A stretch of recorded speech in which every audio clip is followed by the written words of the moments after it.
Como já foi falado, né, a gente está numa série chamada Uma Vida Ordinária, graças a Deus. Essa é a penúltima mensagem da série e para quem perdeu, né, a série, para quem está chegando agora, não sabe o que significa, a série Uma Vida Ordinária, graças a Deus, é um pouco do contraponto à teologia da prosperidade e outros tipos de teologias que falam que a gente precisa viver sempre o extraordinário, né? Sendo que a maioria do tempo e a maioria da vida ela é ordinária, ou seja, ela é comum, né? Então a gente já viu algumas coisas. Semana passada a gente falou sobre o trabalho, né? Que é algo muito comum a todo mundo que é CLT. E hoje a gente vai falar um pouco sobre algumas coisas da vida em forma de conselhos, né? Então, abram a Bíblia de vocês no livro de Provérbios, capítulo 15.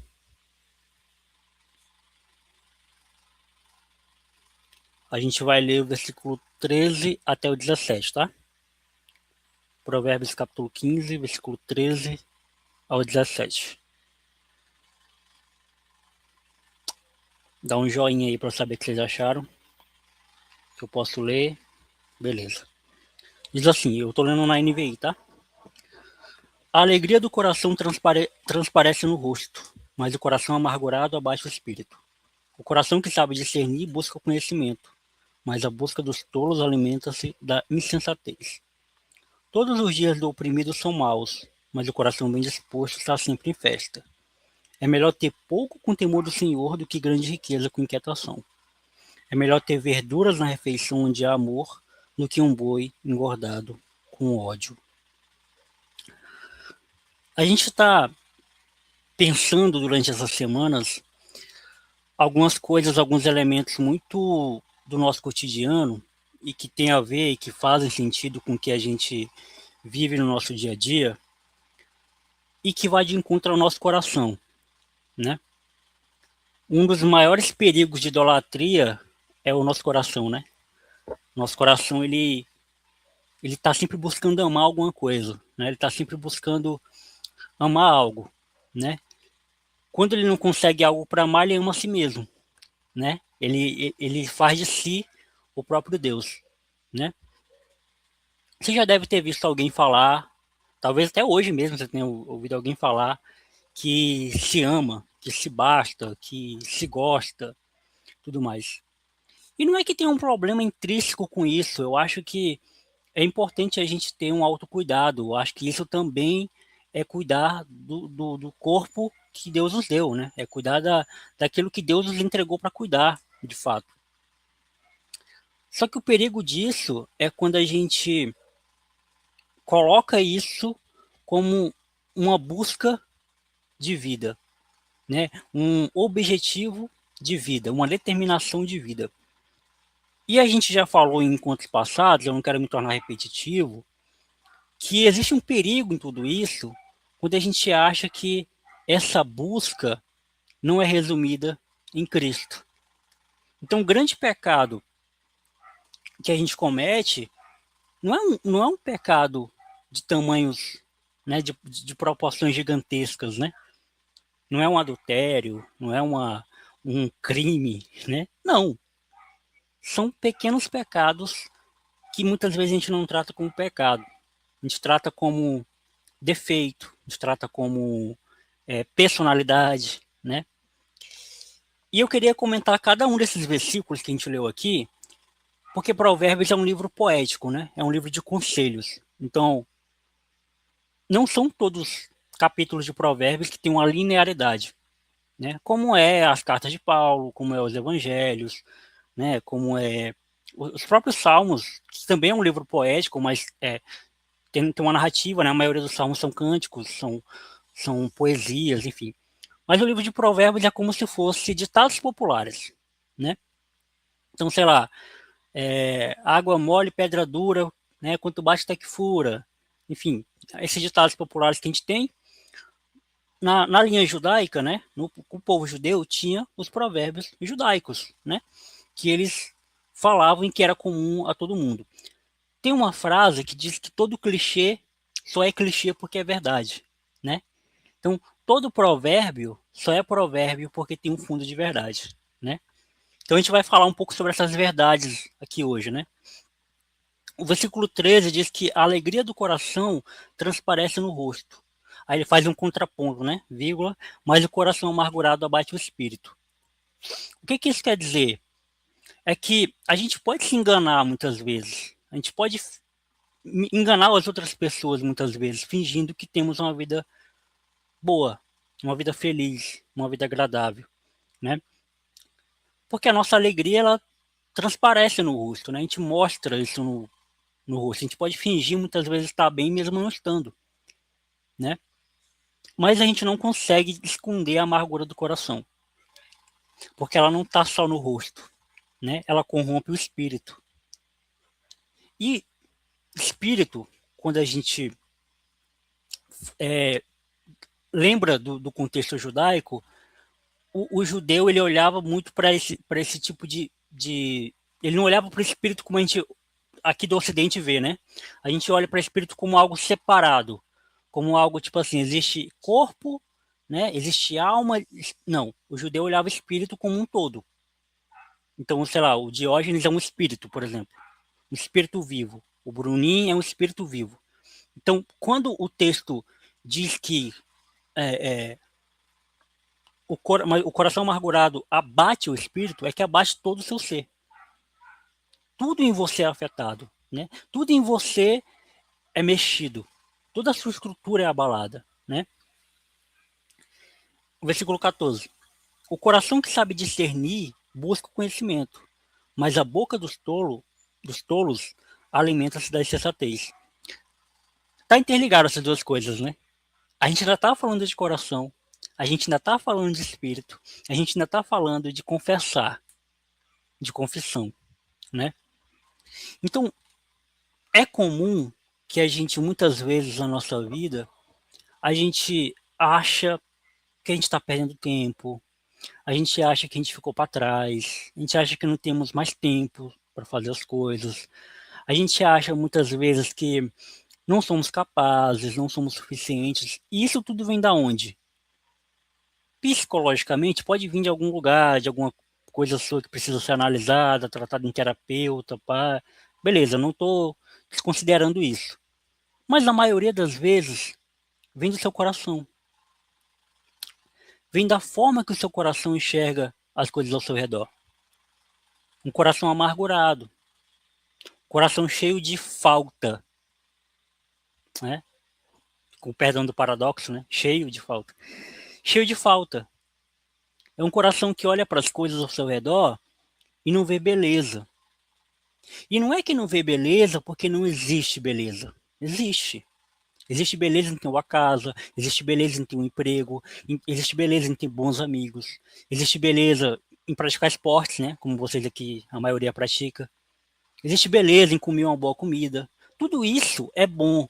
Tudo isso é criação de Deus. Tudo isso Deus quis que nós olhássemos como beleza. Porque de fato foi para isso que ele criou. Então por que a gente não consegue enxergar beleza nessas coisas? Porque o nosso coração está cheio de falta, o nosso coração está cheio de amargura. E vamos pensar amargura não no sentido fantasioso da palavra. Não vamos pensar amargura como ódio. Não, vamos pensar amargura como amargo mesmo. Sabe quando você come alguma coisa amarga? Que você faz careta, que aquilo ali não tá legal? Vamos pensar amargura nesse sentido.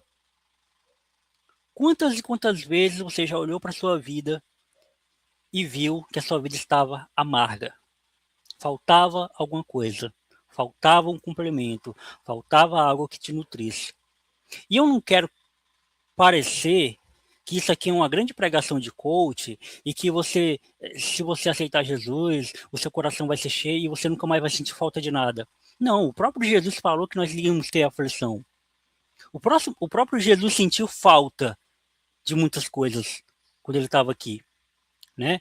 Nas vésperas de ser crucificado, Jesus foi para o Getsemane, chamou os discípulos para orar, e eles não foram com ele foi sozinho, ele chorou, ele se sentiu só. Então, não estou querendo dizer aqui que quando você tiver um encontro com Deus, essas amarguras não vão existir. Elas vão existir. A diferença é que agora você vai identificar, você vai saber o porquê. Sabe quando você sente uma dor e não sabe por que está sentindo aquela dor? Você vai no médico, o médico diz o que que é e agora você sabe? É isso que Jesus faz com a gente. Ele tira o seu diagnóstico humano de achar que seu coração, que a sua falta que você tem é o seu pai que te abandonou, é a sua mãe que te deixou, é o seu namorado que te deixou, é a sua ex, seu ex, é um emprego que você... Não, ele faz você olhar para o seu coração e para o seu pecado. E ele faz ver que tudo que você precisa está nele. Tudo que nós precisamos está em Deus. Ele nos basta, ele é suficiente, ele não precisa nos dar nada a mais para bastar. Ele próprio é suficiente. Ele estando conosco é suficiente. É por isso que a gente fala quando alguém vai embora, vai com Deus, fica com Deus. É porque ele basta. Ninguém fala, vai e leve uma metralhadora. Vai e leve uma polícia te escoltando, né? Fica com Deus. Porque ele é suficiente, ele basta. Então, mesmo que no meu coração eu não sinta a alegria que eu queria sentir, mesmo que na minha casa eu não tenha o palácio que eu queria ter, mesmo que nas minhas refeições eu não tenha o banquete que eu queria ter, mesmo que no meu emprego eu não recebo o salário que eu gostaria de ter, mas essas coisas tudo é trivial, tudo é secundário, tudo é menor se eu tenho Deus. Se no meu coração existe Deus, e o meu coração não está mais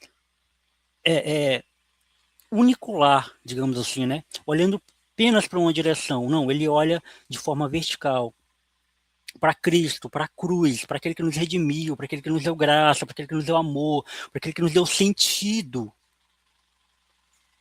Cristo é o único que pode nos dar sentido. Porque, desculpa te frustrar, cara, mas o seu casamento não vai te dar sentido. O teu emprego não vai te dar sentido. As tuas valências, as tuas qualidades, a tua beleza, a tua inteligência, essas coisas não vão te dar sentido. O máximo que essas coisas vão te dar é um prêmio aqui nessa terra, momentâneo, passageiro, que vai morrer com você. Mas é o único que pode nos dar sentido, o único que pode fazer com que a gente subverta essa lógica do mundo, o único que faz com que a gente subverta o sentido que o mundo tem é Cristo. Amém? Versículo 15. Todos os dias do oprimido são maus, mas o coração bem disposto está sempre em festa. A gente ainda está falando de coração. A gente ainda está falando de sentido. Todos os dias do oprimido são maus, porque o oprimido está sempre buscando uma fuga. Ele está sempre querendo sair da opressão. Então, mesmo que no dia do oprimido tenha momentos de alegrias, óbvio que vai ter, né? Quem não tem Deus vai ter momentos de alegria, vai ter momentos de muita alegria, de muito êxtase, né? Vai ter momentos de muita bonância. Mas é por isso que eu acredito, né, que Salomão usou esse contraponto da festa, né? Porque a gente sempre imagina que, por exemplo, a gente trabalha de segunda a sexta, né? Chegou a sexta-feira depois do expediente, é o momento de extravasar, né? Ser feliz. O sábado e domingo é o momento de ser feliz. A segunda, ninguém pode ser feliz na segunda, né? Isso é um pensamento de oprimido, isso é um pensamento de amarguroso.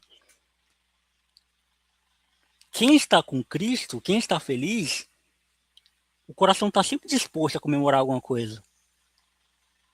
Porque as nossas comemorações, elas não dependem mais de acontecimentos.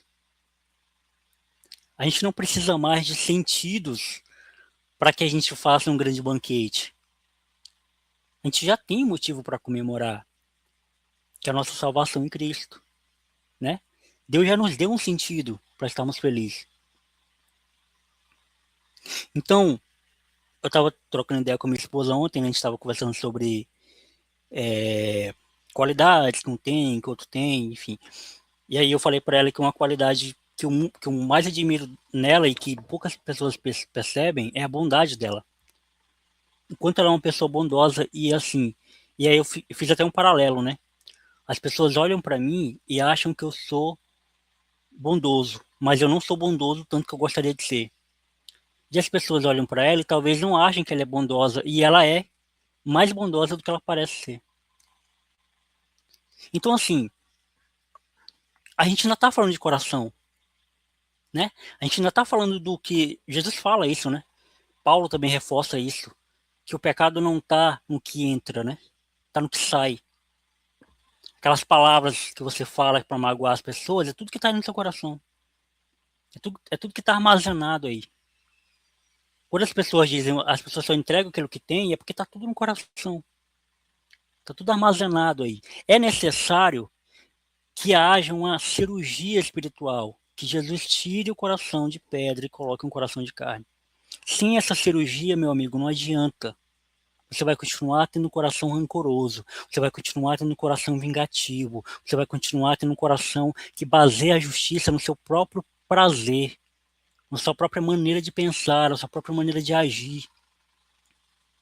Quando Jesus salva a mulher de ser apedrejada, ele está indo contra a lei. Na lei, a mulher que era pega em adultério, até hoje nos países muçulmanos isso acontece, né? A mulher que era pega em adultério, ela tinha que ser apedrejada. Então Jesus subverte isso. Jesus ele sabe que se ele for baseado na lei, ele vai concordar com aquilo ali. Então ele tem que subverter aquela lógica. Ele tem que falar o quê? Ele tem que ir pro coração. Ele tem que falar, ah, é? Então quem aqui não tem pecado? Ou seja, quem aqui dentro do seu coração não tem uma maldade? Quem aqui dentro do seu coração não tem uma mentira, não tem uma perversidade, não tem um engano? Essa pessoa pode tirar a primeira pedra nela. Ou seja, porque a gente subentende que quem tem pecados mais sérios, digamos assim, mais graves, são pessoas que merecem um julgo maior. E nós que somos cheios de pecados menores, devemos ter mais ser tratados com mais paciência, com mais leveza, né? Com mais carinho, né? A gente parou no 15, né? Versículo 16. É melhor ter pouco com temor do Senhor do que grande riqueza com inquietação. E eu já sei o que você vai falar, Jonathan. A gente ainda está falando de coração. Sim, a gente ainda está falando de coração. Os desejos do nosso coração é sempre querer o melhor dessa terra. Sendo que o melhor dessa terra é servir ao Senhor. É por isso que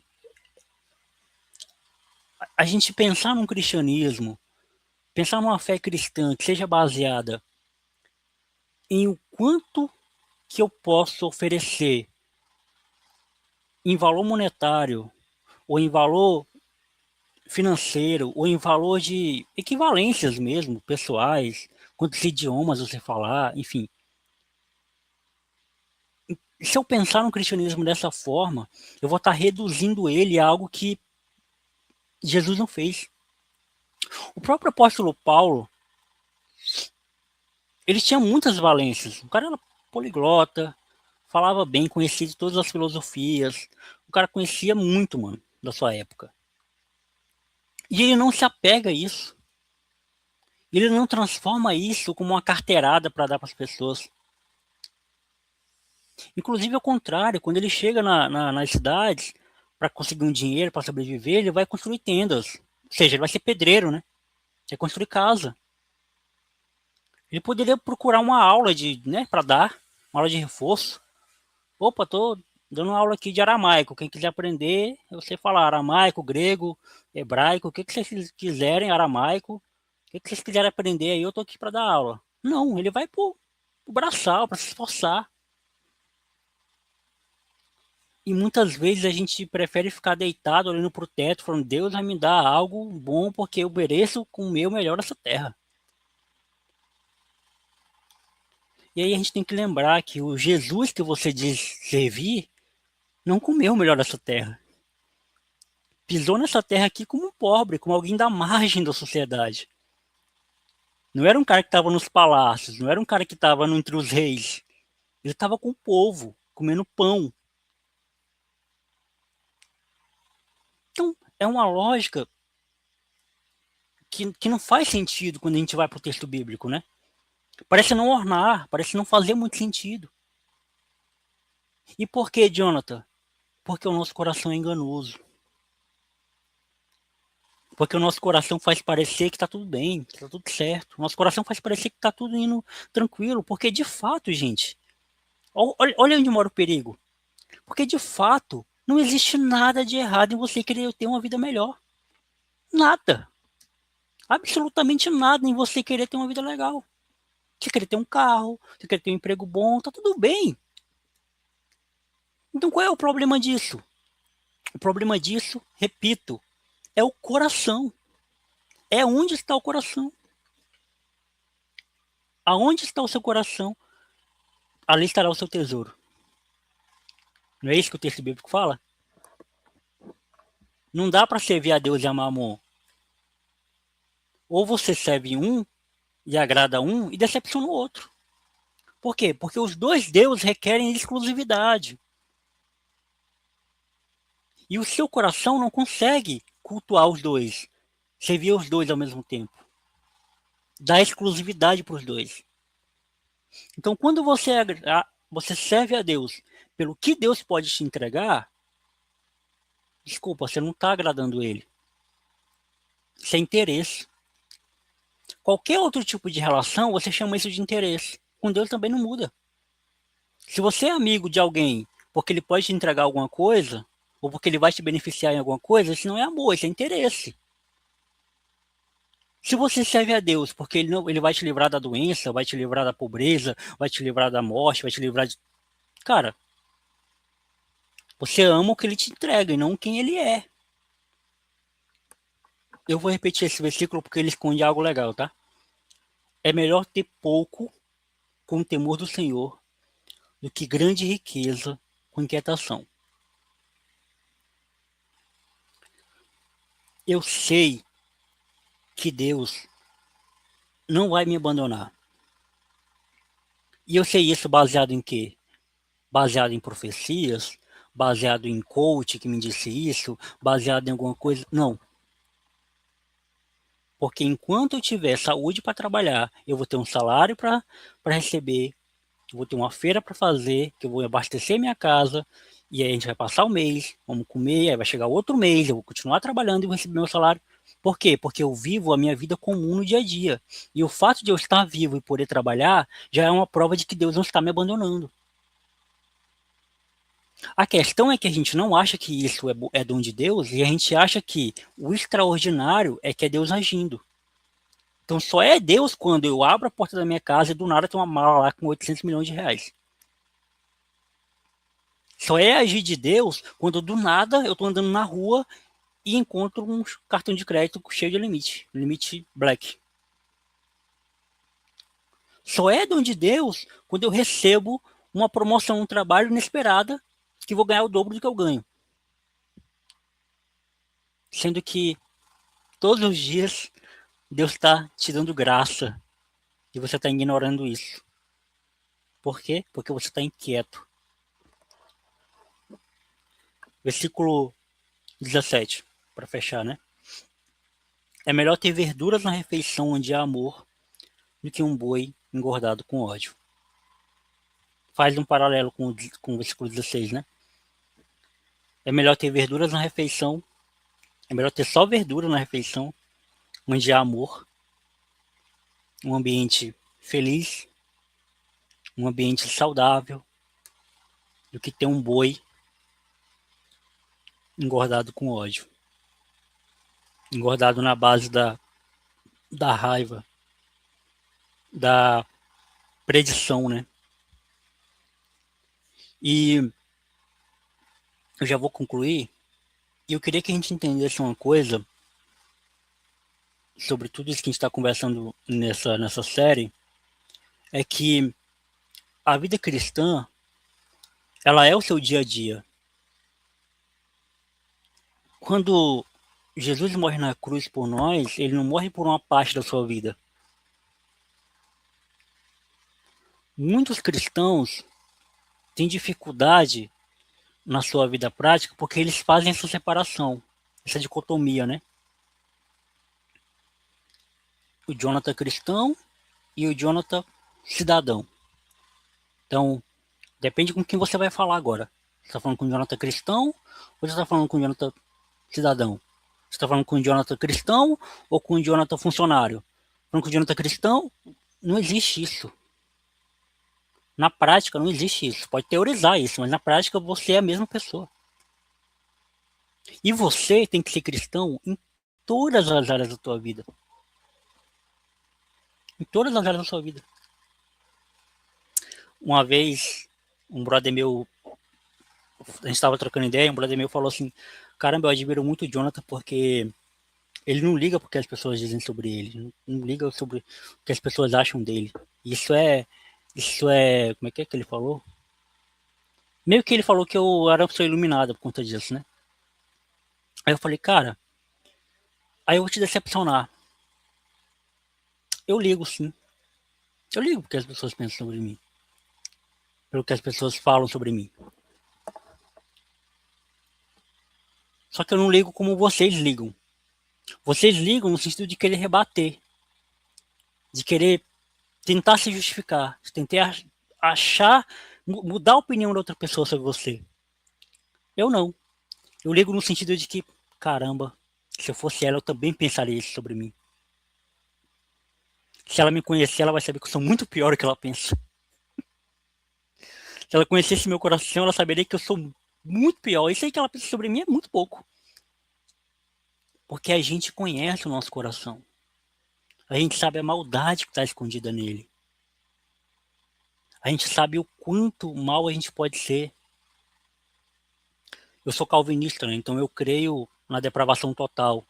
Ou seja, eu creio que o pecado atingiu todas as áreas do ser humano. Então todos nós somos um potencial Hitler. Nossa, Jonathan, como assim? Que chocante. Todos nós temos potencial para fazer a quantidade de maldades que esse homem fez. E por que não fazemos? Porque a mão de Deus nos freia. Porque a mão de Deus nos controla. Porque a mão de Deus nos impede. Não é porque a gente é bonzinho. Não é porque a gente somos branquinhos. Não. A gente tem um mínimo de bom senso e a mão de Deus nos freia. Porque se Deus nos deixasse ao nosso bel prazer para fazer tudo aquilo que sentimos vontade, para fazer tudo aquela nossa ira, né? É por isso que domínio próprio é um fruto do Espírito. E é muito ignorado. Domínio próprio é eu sentir algo e me controlar. Pensar algo e não dizer. Né? Imaginar alguma coisa e mudar o pensamento. É por isso que Jesus fala, quando as pessoas confrontam ele, o que é adultério? Adultério é quando eu mexo com a mulher, quando eu assovio a mulher quando ela passa na rua, quando eu me masturbo pensando nela, o que é adultério? Aí Jesus vai além, né? Cara, adultério é quando você olhou, ou então nem olhou, mas já cogitou ela, já pensou nela, já quis abraçar ela, já quis ter alguma coisa com a mulher que não é sua. Ou seja, tudo nasce do coração. Tudo parte do coração. Tudo brota daí. E qual é o nosso desejo? Que o nosso coração seja transformado e renovado pelo amor de Deus. Que o nosso coração seja de acordo com a vontade soberana de Cristo. Que o nosso coração seja confrontado todos os dias. E que nós possamos deixar para trás tudo aquilo que não agrada a Deus. Que nós possamos deixar para trás tudo aquilo que não nos convém. Tudo aquilo que nos faz mal. Tudo aquilo que faz mal para o próximo. Que nós possamos ter um coração perdoador, um coração gentil, um coração amigável, um coração que abraça e não que afasta. E somente dessa forma a gente vai aprender a conviver melhor e agradar mais ao coração de Deus.